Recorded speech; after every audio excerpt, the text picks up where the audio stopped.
Merci pour votre fidélité, aimables téléspectateurs, enfants des dieux, chers serviteurs des dieux. Shalom. Bienvenue une fois de plus dans Recevez la vie. Piscine de guérison, piscine de parole, piscine de consolation.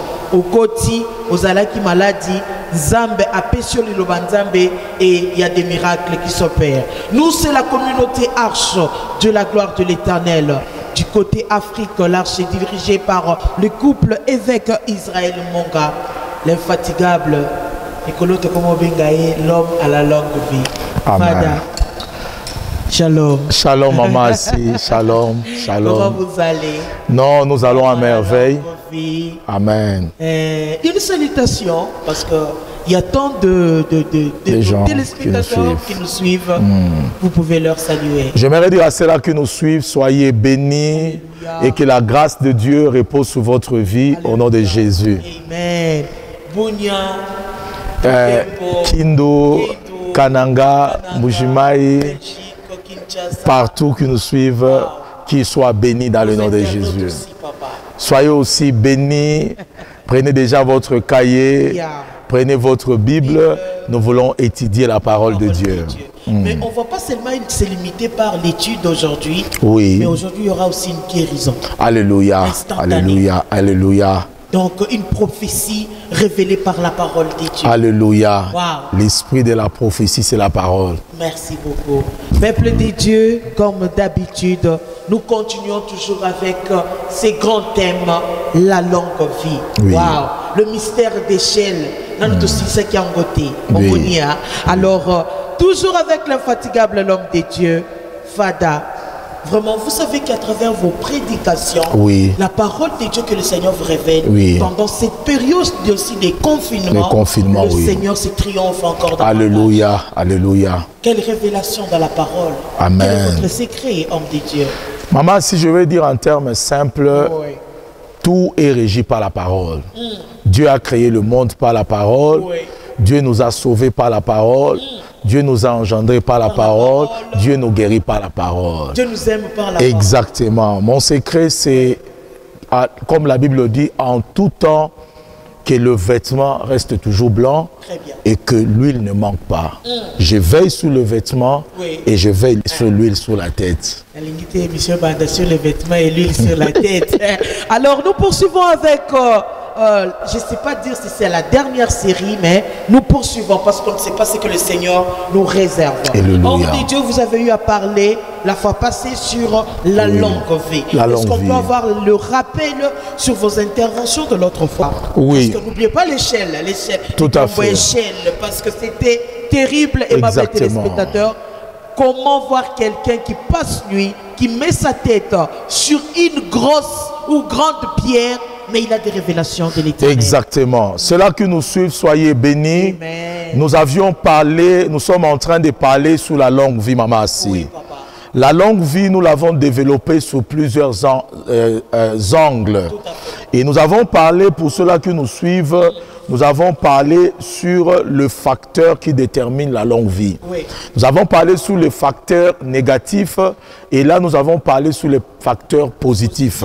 Et dans le facteur positif, nous avons parlé d'abord sur la crainte de Dieu.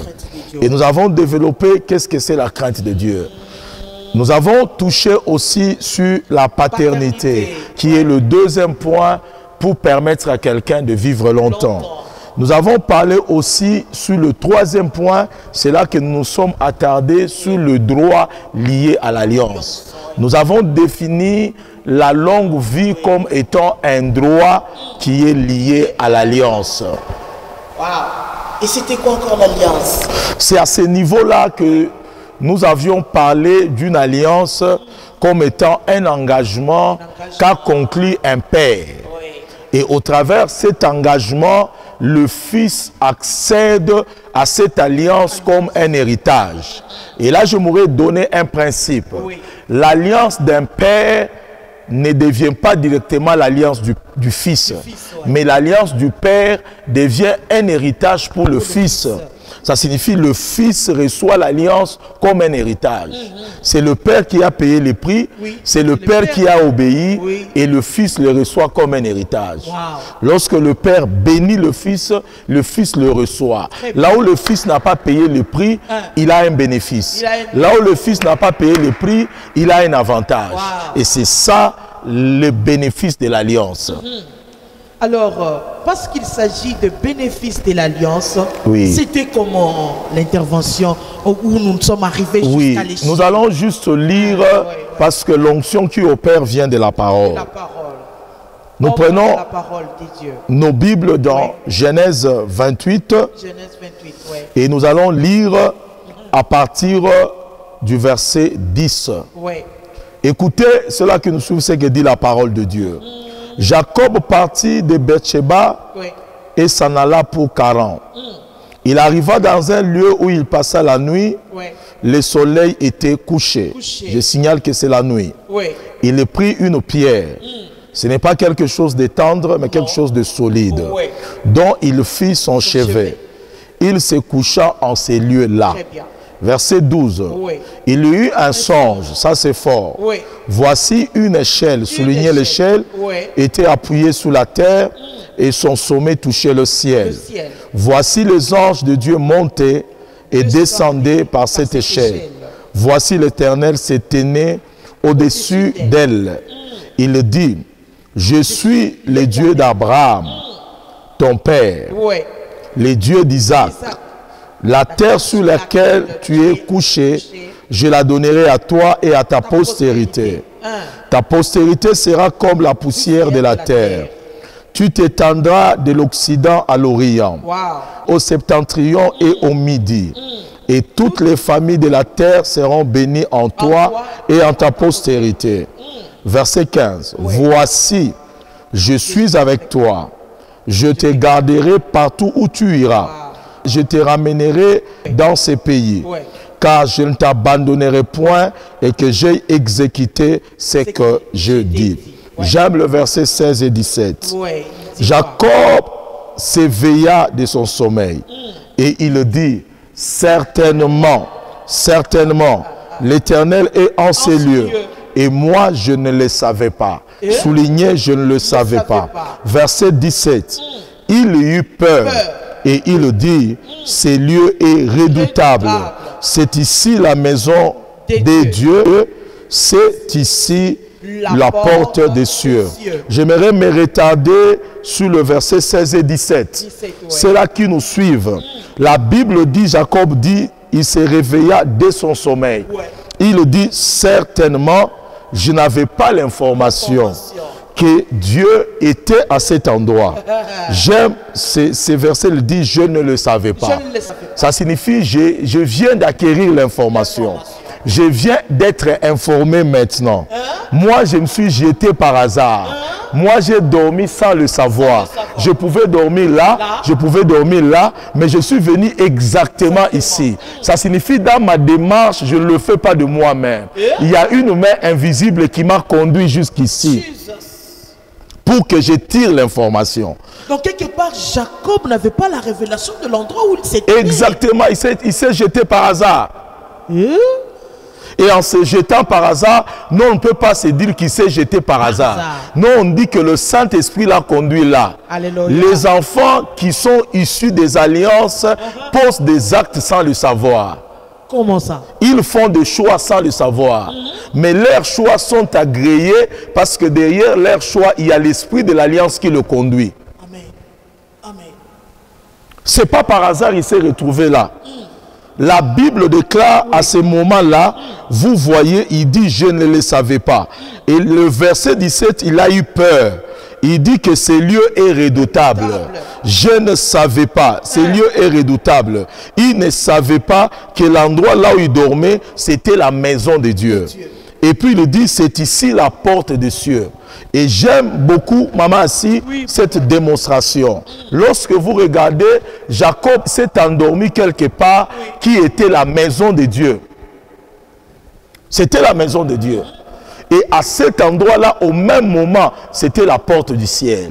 C'est comme ça que dans l'émission passée, je fais une relation entre la maison de Dieu, qui est le lieu là où il s'est endormi, et la porte du ciel. Et c'est là que j'ai expliqué en disant, la maison de Dieu égale la porte du ciel. Mais ce que Jacob appelle comme étant la maison de Dieu n'était pas encore une maison. C'était un hôtel. Hein? Expliquez-vous. Donc je veux dire en d'autres termes, là où Jacob s'est endormi, son père Abraham avait bâti un hôtel parce que cet endroit s'appelait Bethel. Ça signifie en d'autres termes, là où son père avait bâti l'hôtel est devenu la maison de Dieu. Et lui s'est endormi là, il ne le savait pas. C'est là que j'ai développé un principe important. La maison de Dieu qui est l'hôtel est la clé pour ouvrir le ciel sous la vie d'une postérité. Alléluia. Alléluia. Ça signifie en d'autres termes, Jacob à cet endroit n'a pas prié. Jacob à cet endroit n'a pas jeûné. Mais le ciel s'est ouvert. Évêque, allons un peu lentement. Oui. Qui était Jacob? Jacob était le fils d'Abraham. Et qu'est-ce que Jacob faisait? Jacob était né voleur. Très bien. Un malfaiteur. Un voleur. Un malfaiteur. Oui. Qui dort à cet endroit, sans prier, sans jeûner, le ciel s'ouvre. Mais papa, allons dans la logique des choses. Oui. Lorsqu'on met sa tête sur l'oreiller, qu'est-ce qui se passe? Si on met la tête sur l'oreiller, on dort facilement.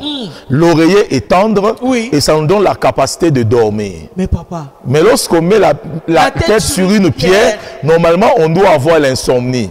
Mais cet homme a eu le sommeil. Ça signifie quoi? C'est quel le phénomène? Ça signifie, c'est simplement assis. Sur le plan spirituel. Sur le plan spirituel, c'est la même pierre qu'il a utilisée pour bâtir la maison de Dieu. Donc ça signifie spirituellement parlant, ce qui a été comme oreiller, qui a servi d'un point de contact pour qu'il voie le ciel, pour qu'il accède à cette vision-là. C'était une pierre. Mais la pierre n'est pas indiquée pour amener quelqu'un à dormir. C'est l'oreiller qui peut permettre quelqu'un à dormir. Mais là, c'est la pierre. Parce que la pierre, symboliquement parlant, c'est Jésus. Comment ça, Jésus? La Bible l'appelle la pierre angulaire. La Bible l'appelle le rocher des âges. Ça signifie en d'autres termes, lorsque quelqu'un dort en s'appuyant sur les Machia, le ciel s'ouvre, les révélations s'ouvrent. Ça signifie que la révélation a été provoquée par cette pierre-là. Or, la pierre dans sa nature ne peut pas permettre à quelqu'un de dormir, d'avoir une révélation. Si tu dors, tu mets la tête sur une pierre, tu auras des insomnies. Ça signifie que ce n'était pas une pierre, c'était Jésus au fait, qui est le point de connexion pour que cet homme ait la révélation. C'est pourquoi je vais dire à ceux-là qui m'entendent, ceux-là qui dorment avec Christ, ils ont des révélations. Ceux-là qui dorment avec Christ, le ciel s'ouvre. Et la réalité, c'est que Jacob a accédé à une information dont son père n'avait pas accédé, les autres n'avaient pas accédé, parce qu'il a dormi à un endroit et il a utilisé une pierre comme un oreiller.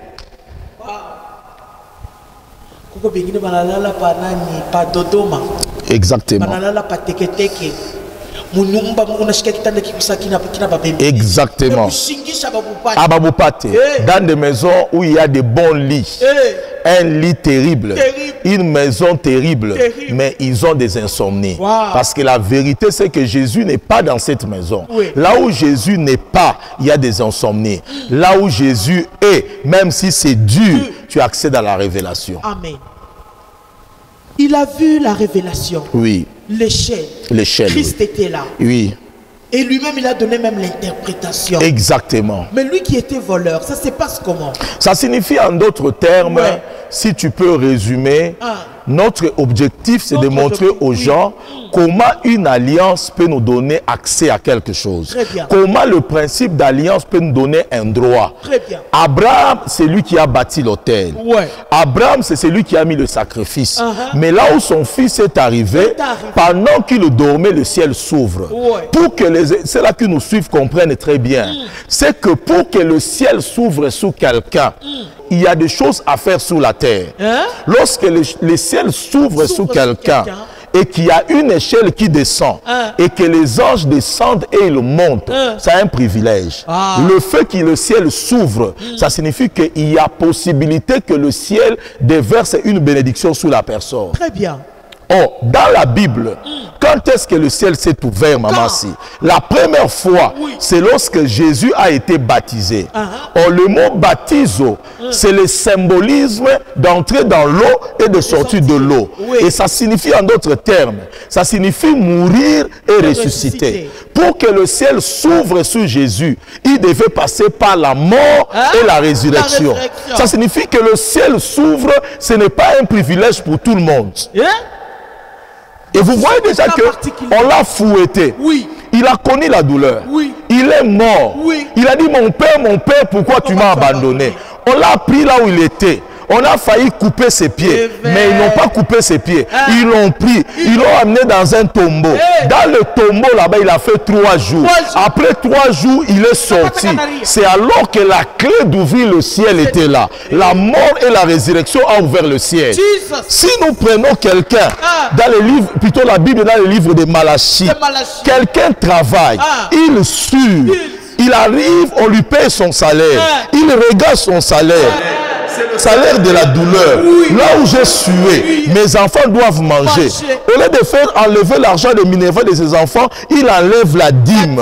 Et lorsqu'il amène dans une église, la Bible dit, les cieux s'ouvrent. La Bible dit, mettez-moi de sorte en épreuve, vous verrez si pour vous, je n'ouvrirai pas les écluses de cieux. Qu'est-ce qu'il appelle les écluses de cieux? C'est le ciel qui s'ouvre. Ça signifie, pour que le ciel s'ouvre, il faut que quelqu'un paye un prix. Comme Jésus. Pour que le ciel s'ouvre, il faut qu'il prenne l'argent de sa douleur. Il enlève le 1/10, il le donne. Alors le ciel s'ouvre. Mais ce jeune homme de Jacob, il n'est pas mort ressuscité. Ce jeune de Jacob ici, il n'a pas apporté sa dîme. Mais le ciel s'est ouvert sur lui. Ça signifie ceci. Ce jeune homme, dans un état de repos, les choses s'ouvrent, les bénédictions descendent. Mais qu'est-ce que ce jeune homme a fait dans sa vie pour que le ciel s'ouvre? Il est né voleur. Il a volé le droit d'aînesse de son frère. Pourquoi une telle faveur? C'est parce que son père a bâti un autel. Ça signifie que dans les familles, là où les autels de Dieu sont bâtis, le ciel est ouvert sur cette famille.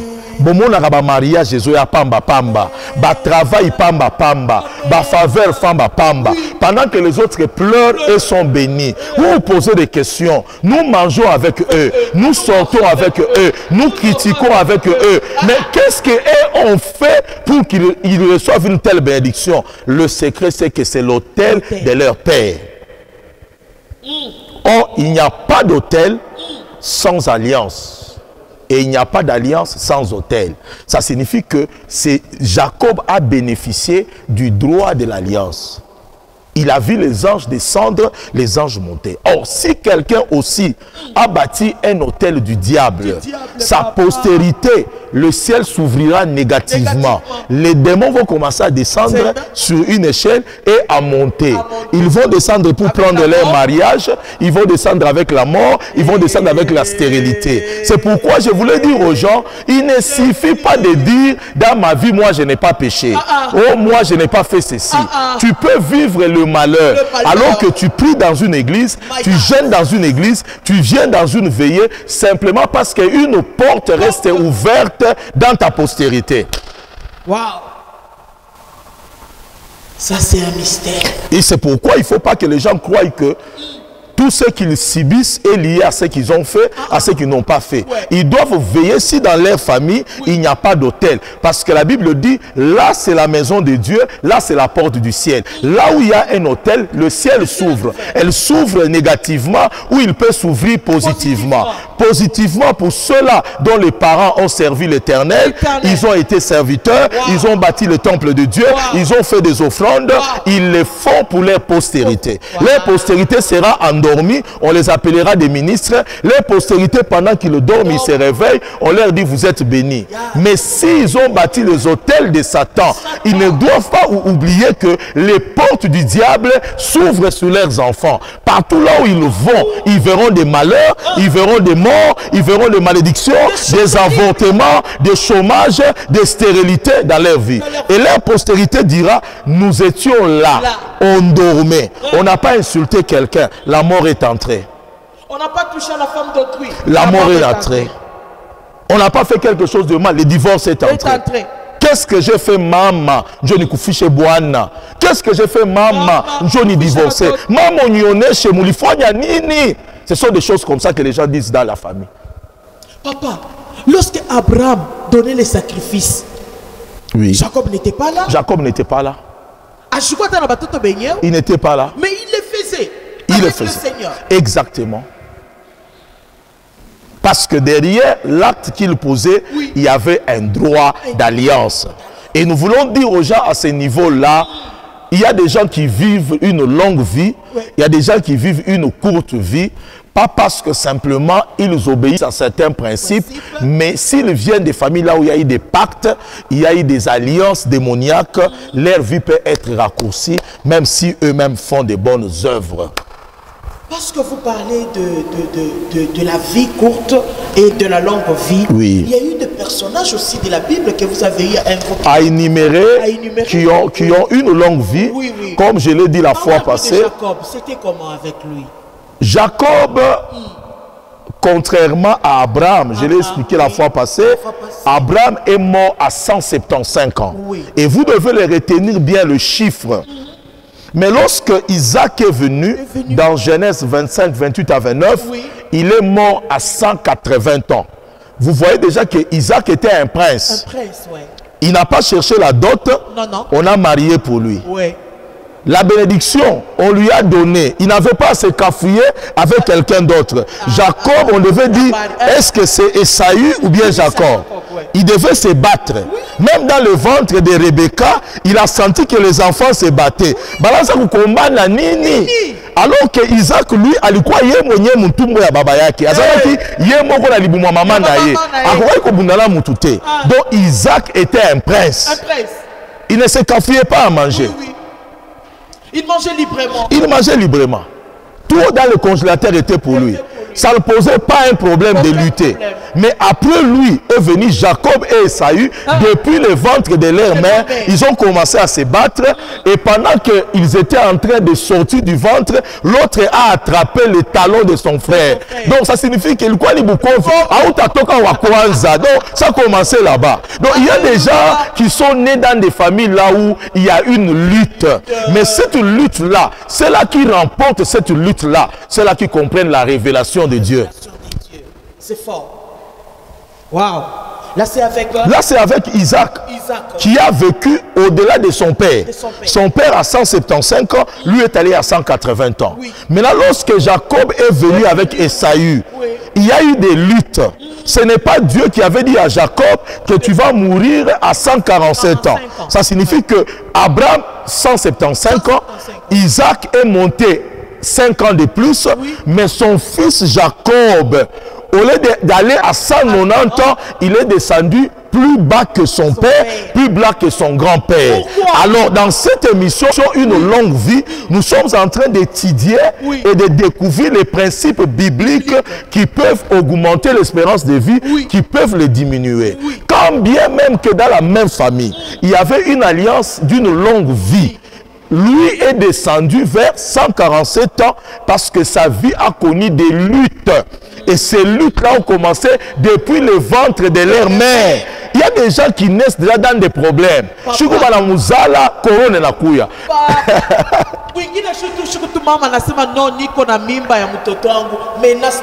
Exactement. Madame Kouisha, oui. Oui. Maman quand tu prières, oui. maman intercéder, oui. maman Lobinzambe, garde mon fils. Exactement. Le jour de l'accouchement, l'infirmière, l'aide problème. Déjà, depuis la naissance, il y a une lutte, maman assis. Et cette lutte-là que vous voyez a continué dans la vie. Oui. Son frère a continué à le poursuivre. Là où il fouillait, c'est son beau-père Laban. Oui. Il a eu des problèmes. Il a voulu travailler 7 ans pour avoir la dot, alors que son père n'a pas cherché la dot. Son père, on a envoyé Eliezer pour aller payer sa dot. Mais lui était seul, loin de sa famille. Sa famille très loin, personne pour le consoler. Et il a travaillé dur pour avoir la dot. Et lorsqu'il a la dot, après 7 ans de dot, on lui a donné la femme qu'il n'avait pas préférée. Il devait encore travailler 7 ans pour avoir la femme qu'il aimait. Vous savez, il y a des gens qui se marient librement. Tu rencontres une femme que tu aimes, mais il y a des gens qui t'attendent, vous convient. Alors, il commence une relation, ça se brise. Il commence une relation, on laisse la dot, on laisse la prédot, le mari est parti. Donc, de manière générale, cet homme a connu des chocs. Au lieu de monter les standards de sa vie, l'espérance de vie a diminué à 147 ans. Et ceux-là qui nous suivent, ils doivent comprendre que les douleurs de la vie, les luttes de la vie, lorsque vous ne les gérez pas très bien, ça peut raccourcir votre vie. J'insiste, maman assis, à ceux-là qui nous suivent. Vous venez de familles compliquées.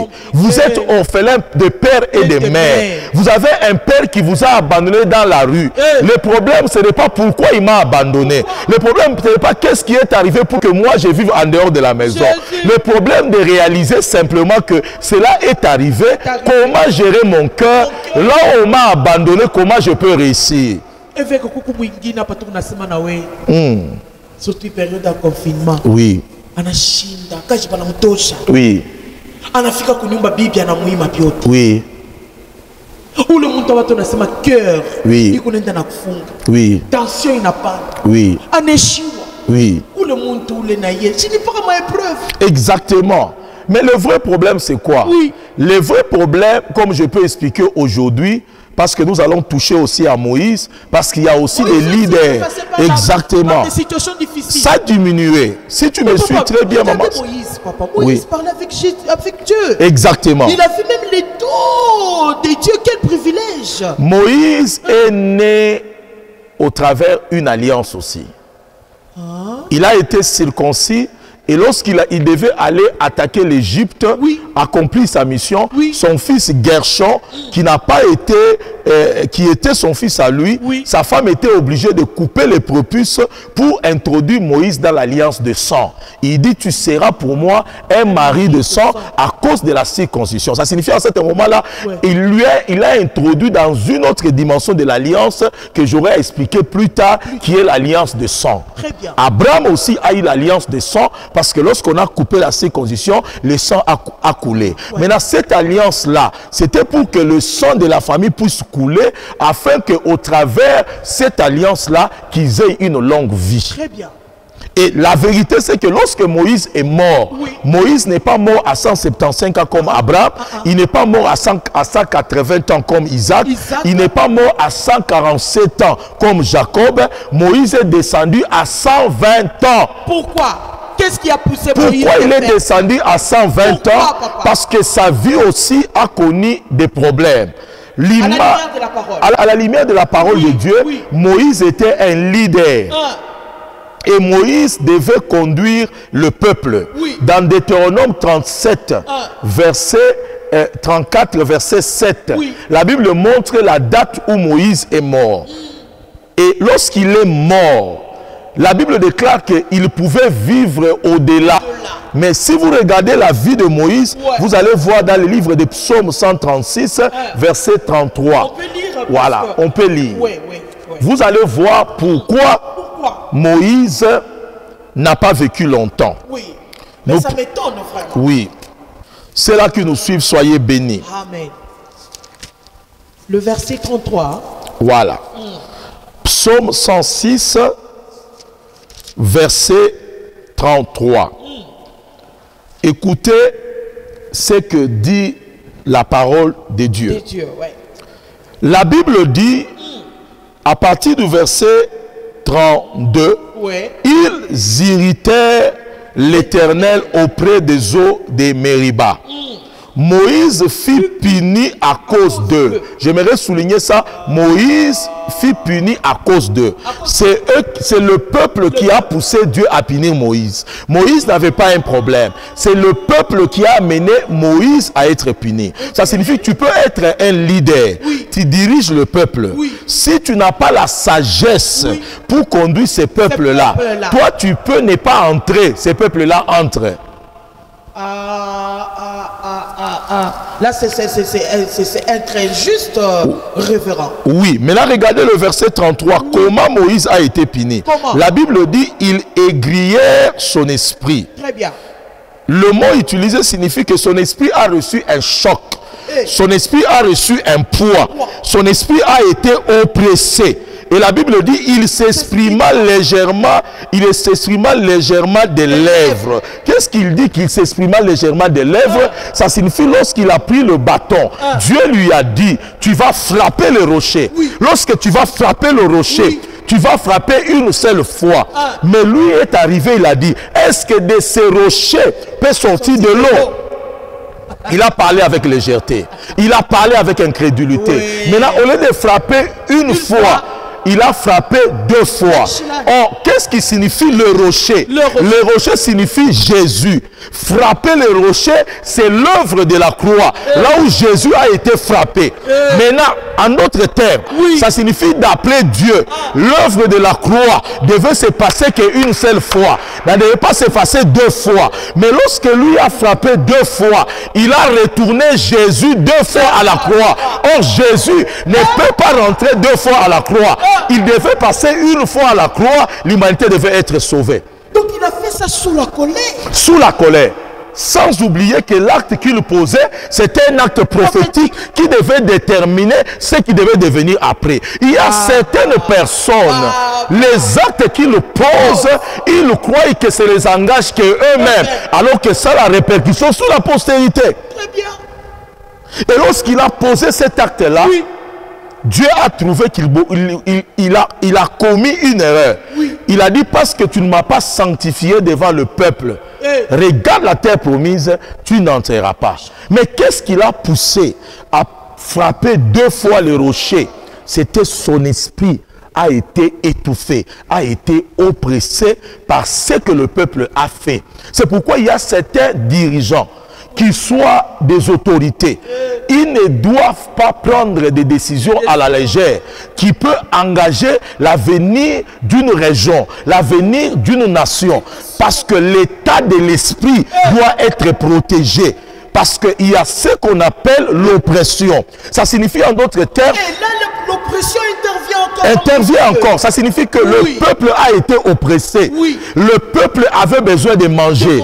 Le peuple avait besoin de boire. Ils ont mis la pression sur lui. Lui ne devait pas porter cette pression-là. Lui devait aller vers l'Éternel. La Bible dit, vous qui êtes fatigués et chargés, venez à moi. Je vous donnerai du repos. Il n'y a que Dieu qui peut te permettre de réussir. Il n'y a que Dieu qui peut te permettre de réussir dans la vie. Lorsque tu as la pression, tu dois aller au pied de l'Éternel. Évêque, parce que vous parlez des leaders spirituels. Exactement. Moïse, c'était un leader spirituel. Un leader spirituel qui n'a pas vécu longtemps parce qu'il est tombé dans un piège, l'oppression du peuple. On peut prendre cet exemple par rapport à l'église d'aujourd'hui. Exactement. Et c'est pour cela que vous constatez beaucoup de mamans pasteurs à la collège de maintenant, tant que papa Zongika Kandako. Oui. Oui. Oui. Donc c'était dû aussi à ça. C'était dû à ça. Ça signifie que les leaders portent le fardeau du peuple. Et les leaders ne doivent pas avoir un esprit oppressé. Parce que la Bible dit, lorsque son esprit a été oppressé, ses lèvres ont parlé avec légèreté. On parlait devant légèreté par rapport à quoi? Il était porteur d'un message qui devait faire sortir de l'eau du rocher. C'est comme si le peuple a faim. Le peuple n'a pas mangé. Le peuple crie vers Dieu. Maintenant, Dieu envoie un homme qui s'appelle Moïse, qui est un libérateur. Il est porteur d'un message. Maintenant, il doit libérer ce message. Mais le diable agite le peuple pour amener l'oppression sur lui. Et lorsque lui parle avec légèreté, Dieu les punit. Ça se passe aujourd'hui même avec nos dirigeants. Exactement, ça peut arriver avec tout le monde. Tous ceux-là qui ont des postes de responsabilité, des apôtres, des pasteurs, des leaders politiques, ceux-là qui gèrent l'économie, tous ceux-là qui sont élevés en dignité, qui doivent diriger les gens. Lorsque les gens pleurent vers Dieu, lorsque les gens crient vers Dieu, Dieu leur donne comme réponse. Alors leur esprit ne doit pas demeurer dans l'oppression pour qu'ils fassent ce que Dieu leur a demandé de faire. S'ils ne le font pas, ils tombent sous le jugement de Dieu. Et c'est comme ça que Moïse, son esprit était oppressé. J'ai un verset à donner ici. Regardez maman assis. Dans le livre de Ecclésiaste. C'est là qui nous suivent, soyez bénis. Tu es père de famille. Tu es dirigeant. Veille sur le tas de ton esprit. Ne parle pas à la légère.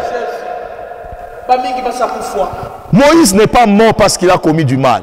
Moïse n'a pas été frappé par Dieu parce que c'était un homme qui n'a pas bien fait sa tâche. Mais il a été puni à cause du peuple. Il n'a pas su gérer la pression qui était sur le peuple. Regarde ce que dit le livre d'Ésaïe. C'est là que nous suivent. Gardez votre esprit pur. Amen. Tu es dirigeant. Amen. Tu es leader. Garde ton esprit pur. Regarde ce que dit Ecclésiaste 7.7. C'est là que nous suivent. Soyez bénis. Amen. La Bible dit ceci dans Ecclésiaste 7, verset 7. L'oppression rend insensé les sages. Et les présents corrompent le cœur. Ça signifie en d'autres termes, lorsque quelqu'un est oppressé, même s'il était sage, il peut devenir insensé. Ça signifie que quelqu'un peut dire je suis sage. Mais si l'oppression vient dans ses actions, il peut devenir insensé. Donc si l'oppression arrive, on perd même ce qu'on peut. On perd la manière de réfléchir. Ça signifie que Moïse était un homme sage. Il n'y a pas eu de gens sages comme Moïse. Il était un homme fortement patient, fortement sage. Mais lorsque Dieu lui a dit, avec la sagesse que tu as, avec la patience que tu as, je t'élève. Amène-moi ce peuple vers la terre promise. Moïse prend sa sagesse. Parce que la Bible déclare, Moïse avait en lui l'esprit de la sagesse.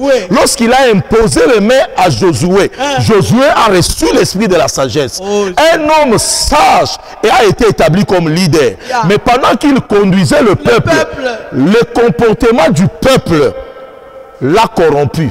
La Bible dit, c'était un peuple à cou raide. Dieu lui-même dit, c'est un peuple à cou raide. Ils ont commencé à crier. Ils ont commencé à réclamer à manger. Ils ont commencé à réclamer l'eau. Moïse a eu un problème. Lorsque l'oppression du peuple est venue vers lui, le sage est devenu insensé. Papa, il avait raison. Oui. Pourquoi? Pourquoi? Parce que pourquoi Égypte? Oui. Pourquoi Majiba? Oui. Pourquoi Exactement, ça c'est bon. Oui. Ça c'est bon. Oui, papa. Ces peuples-là avaient raison. Oui. Arriver aujourd'hui dans les déserts, même pour manger, c'était un problème. Oui. Comment est-ce qu'il y a oppression? Maman, si Dieu n'a pas condamné le peuple, sinon il ne punirait pas Moïse. Dieu a dit à Moïse, donne de l'eau au peuple. Peu importe leur lamentation. Moïse voulait se mettre à la place de Dieu. Nous toquons Mukanisa, Mwende. Est-ce que Bale Bantu Wego na Fukusha, Mungwa Shibaone Mukanisa? Ça signifie en d'autres termes, Moïse s'est fâché lorsque Dieu n'était pas fâché. Les gens n'ont pas murmuré contre Moïse. Les gens ont murmuré contre Dieu. Lui, Moïse devait suivre seulement ce que Dieu lui dit, donne de l'eau au peuple. En fait, un leader établi par Dieu, kama Mungu anacheka we cheka, kama Mungu anashirika shirika, ye kama anacheka we la shirika, unapata mambo la Mungu. Parce que les gens que tu conduis là, ce ne sont pas tes brebis, ce sont les brebis du Seigneur. La Bible dit, je bâtirai mon église. Je ne bâtirai pas l'église de l'évêque Israël. Je bâtirai mon église. L'église n'est pas l'église du pasteur. L'église est l'église de Dieu. Il a établi le pasteur comme berger. Kama Mungu ala cheka cheka. Kama la shirika shirika. Kama Mungu ashiseme qui tu ne parles pas. Ne parle pas, tais-toi. Kama la sema sema. Wo mufuate paka Mungu. Bala kuchambula, bala kucheka, bala sema uni leader wa Dieu, tu es incompétent. Wo bapeleke kwa Mungu. Hapana fa sentiment ya. Wo hapana kushirika kama Mungu ashishirike. Mungu anasema ubapachie mai, wo unashirika. Unafika pale penye pa mai pa. Est-ce que de ces rochers sortira de l'eau? Est-ce que Mungu anakutoa avec un doute. Mungu anamuonyesha sema frappe sur les rochers, l'eau va sortir. Maintenant lui arrive, il dit de ces rochers sortira de l'eau. Ça même, ce n'est même pas grave. Ça la bamba bâton. Il regardait au peuple. Un leader ne doit pas regarder au cri du peuple. Un leader ne doit pas regarder au caprice du peuple. Un leader doit faire ce que Dieu lui a dit de faire pour le peuple. Alléluia. Oh, balimuchambula à la shirika. Alléluia. Non, il ne devait pas faire ça. Lui devait taper le rocher une fois. Lui a tapé 2 fois. Et c'est là le problème de Moïse. Or, s'il avait tapé une fois, il devait juste observer encore le miracle de l'Éternel. Exactement. Mais ce qui est vrai, c'est que malgré que lui a eu l'incrédulité, malgré qu'il a frappé 2 fois, l'eau est sortie. C'est là que Dieu est différent des féticheurs. C'est là qu'il est différent des féticheurs. Papa, oui? Papa, malgré la conscience de Moïse n'était pas bonne. Oui.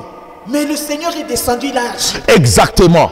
C'est pour dire que ce que Dieu veut faire dans un pays, dans une famille, personne ne peut l'arrêter. Même pas le leader qui a été établi par Dieu. Et c'est ça la force de Dieu. Ça signifie que si Dieu établit quelqu'un dans une famille, dans une église, dans une nation, si la personne n'écoute pas Dieu et que la personne fait mal, Dieu fera ce qu'il veut faire, mais sans la personne. Sans la personne. C'est là la force de Dieu. Ce qui fait que celui qui a manqué, c'est Moïse. Parce que l'eau était sortie. Le peuple a commencé à adorer Dieu. Ils ont oublié le problème. Mais lui, Moïse, n'est plus entré. N'est plus entré. Dieu l'a tué, lui-même de ses propres mains. Dieu a tué Moïse. Et c'est là le problème de la représentation. Représenter une église n'est pas une blague. Représenter une nation n'est pas une blague. Représenter une famille n'est pas une blague. Dieu a supporté le murmure du peuple, mais il a tué son leader. Pourquoi il a fait ça? Parce que son esprit, il a pris le fardeau du peuple comme étant son fardeau. Un vrai pasteur ne peut pas prendre le fardeau de son église comme étant son fardeau. Les fardeaux, on les transfère au pied de Jésus. Donc jusque-là, il y a certaines églises, Dieu observe d'abord, il attend d'abord que son leader là amène la situation à ses pieds. Exactement. Merci. Le travail d'un leader est d'écouter le peuple et d'amener le fardeau du peuple vers Dieu. Même pour une famille. Même pour une famille. Même pour une nation. Dieu n'a pas besoin qu'un leader se fâche lorsque lui, Dieu est content. Dieu ne veut pas qu'un leader rigole pendant que lui est fâché. C'est ça la représentation. Maman, si, lorsque tu prends la signature, tu donnes à quelqu'un. Cette personne-là que tu donnes ta signature doit faire attention. Très bien. Parce que s'il signe, tout l'argent de ton compte va sortir. Ça signifie que pour lui donner ta signature, tu dois te rendre compte qu'il soit un homme de confiance.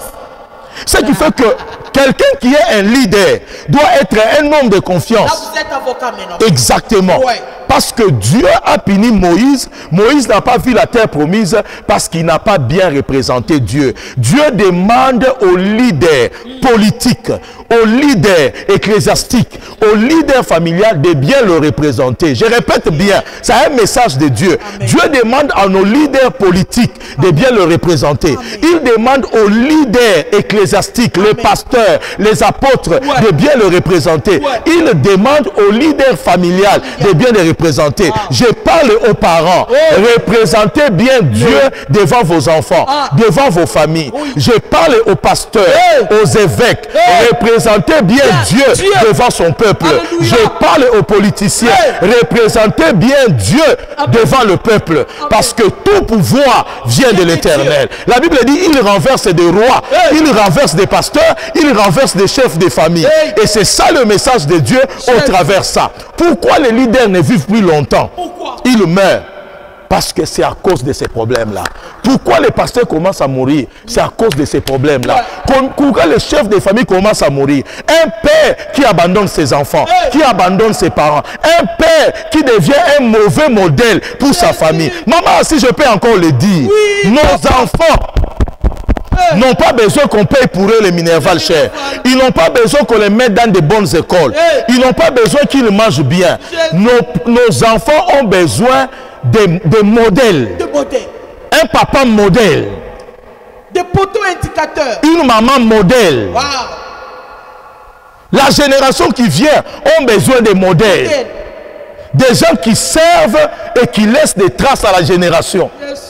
Ils ont besoin de pasteurs modèles qui servent, qui deviennent des modèles pour leurs brebis et les personnes qui les dirigent. Ils ont besoin de dirigeants modèles pour eux. Et ce qui fait que ces messages concernent le politicien, ces messages concernent le pasteur, les évêques, ces messages concernent le père des familles, qu'ils sanctifient l'éternel, qu'ils accomplissent la volonté de l'éternel, qu'ils conduisent le peuple jusqu'à leur arrivée. Alors, ils vivront longtemps. Alors, ils crieront, ils vivront longtemps. Alors, ils mourront rassasiés de jours. Alors ils dirigeront rassasiés de jours. On les enlèvera. Le peuple criera. Le peuple criera. Il retournera. Le Seigneur veut une bonne représentation au Congo. Une bonne représentation au Congo. Tout homme qui représente Dieu valablement vit longtemps. Amen. La vie de Moïse a été raccourcie. Si nos politiciens veulent faire une longue carrière, ils doivent représenter Dieu valablement. Rechercher quelle est la volonté de Dieu. Si nos pasteurs, nos évêques veulent vivre longtemps dans leur ministère, ils doivent représenter Dieu valablement. Si les pères de famille veulent voir de génération en génération, d'un Cana et d'un Cana, de Kambouloula, qu'ils craignent Dieu et qu'ils le représentent valablement. Voilà mon message d'aujourd'hui. Ainsi dit l'Éternel. Craignez l'Éternel. Représentez valablement l'Éternel. Vous vivrez longtemps. Pourquoi nos dirigeants meurent avant le temps? Pourquoi les pasteurs meurent avant le temps? Pourquoi les parents meurent avant le temps? C'est ce problème ici. Moïse n'a pas représenté valablement Dieu. Et Dieu l'a pris avant le temps. Alors que son grand-père est mort à 175 ans. Isaac est mort à 180 ans. Jacob est mort à 147 ans. Lui est mort à 120 ans. Parce que son esprit était chargé. Et Dieu l'a puni. Un homme qui voyait Dieu face à face. Je veux dire aux hommes de Dieu qui m'entendent. Dieu n'est pas notre ami. Dieu n'est pas notre ami. Tu peux faire des espoirs avec lui. Tu peux même faire marcher les paralytiques. Tu peux même cracher le feu. Mais le même Dieu est capable de te dire, regarde la terre promise. Tu n'entreras pas. L'ami de Dieu, maman assis, c'est celui qui les craint. L'ami de Dieu, c'est celui qui les craint. Vous qui nous suivez, vous êtes malade dans les hôpitaux. Vous qui nous suivez, vous êtes oppressés par l'ennemi. Je suis en train de prier que toute oppression libère ta maison au nom de Jésus. Au nom puissant de Jésus. Toi qui es malade, sois guéri. Toi qui es oppressé, sois libéré. Et toi qui as les oreilles bouchées, tes oreilles s'ouvrent, tes yeux s'ouvrent. Écoute ainsi dit l'Éternel. Le Dieu qui t'a établi, le Dieu qui t'a béni, le Dieu qui t'a soutenu. Soyez bénis et que Dieu vous donne la sagesse et qui vous donne un cœur qui est son cœur, de conduire son peuple, de bénir son peuple partout là où il vous a établi. Soyez bénis au nom de Jésus. J'ai dit Amen. Amen. Là où tu es, tu peux acclamer le Seigneur. Merci Jésus. Quelle profondeur. Merci Jésus. Éveille. Merci Jésus. Merci Saint-Esprit de Dieu. Merci Jésus. Je sais pas que l'Esprit de Dieu nous aide. Alléluia. Appelez l'homme de Dieu. Merci Jésus. Appelez l'homme de Dieu. Merci Jésus. Écrivez des messages. Merci Il Jésus. est là. Sans vous mentir, sans vous flatter, peuple Merci de Dieu. Jésus. Ça, c'est l'ainsi dit l'Éternel. Alléluia. Parce que l'émission a été préparée autrement. Autrement. Mais ça, c'est l'Esprit de Dieu qui a envoyé. Autrement. Où les qu'on a machikio à chikiye. C'est lui qui a des oreilles pour entendre, qu'il entende. Bien-aimé, Jésus agit, Jésus parle. Nous sommes sur Biaï, Tronçon, qu'il est là-bas de la Révolution. Nous sommes dans la province du Haut-Katanga. Notre église, c'est la communauté Arche de la gloire de l'Éternel, paroisse La Source. Nous sommes là chaque mardi, jeudi, après confinement bien sûr, de 16h à 18h. Et dimanche, nous avons notre culte de 8h30 à 11h30. Que le Seigneur Dieu vous bénisse. Une seule chose, qu'il ne puisse pas oublier d'élever Jésus. Alléluia. Alléluia. Lorsqu'on élève Jésus, Alléluia. Nous allons vivre longuement, Alléluia. longtemps. Alléluia. Nous allons vivre longtemps. Alléluia. Et Christ nous fera encore du bien. Alléluia. Homme de Dieu. Merci. Merci, maman. Merci aussi. Que le Seigneur vous bénisse.